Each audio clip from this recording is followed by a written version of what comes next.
What's going on? My name is Mike, and today I wanted to share with you a quick unboxing and review of the Rizoma Swingarm spools. It's a simple component, but something that's really necessary if you plan to work on your own bike, clean the chain, or lift the rear end for whatever reason.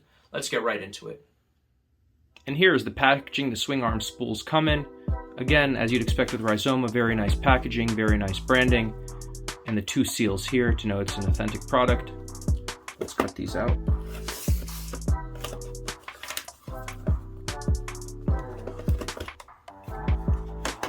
Alright, and here they are.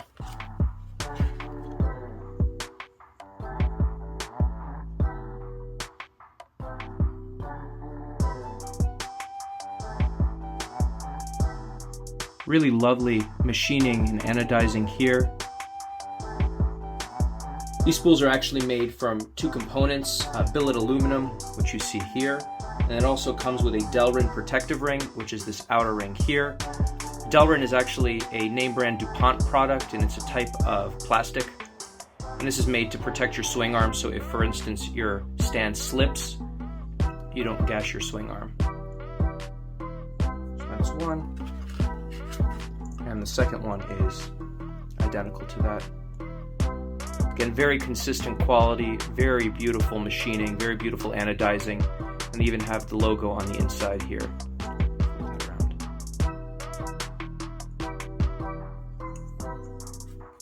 So for the Ducati Monster, it's the M6 size, but you'll have to check which screws that your motorcycle takes.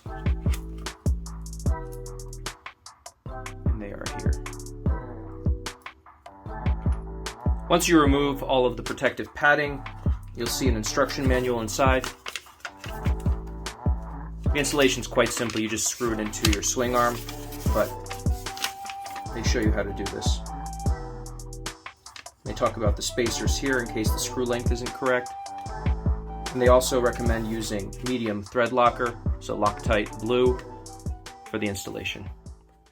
These spools are currently listed on the Rizoma website for €49 for the pair, which I find to be relatively inexpensive. Certainly you can find a cheaper option. I know Amazon sells spools for motorcycles, but you have to consider the quality. You don't want to buy something where the paint will chip, where the color will fade, and you certainly don't want to buy something that will fail while your motorcycle's on the stand, because if you drop your motorcycle, you're going to be paying much more than the difference between a high quality part and a low quality part. Thanks again for watching, and follow along for more unboxings, reviews, installation videos, and more.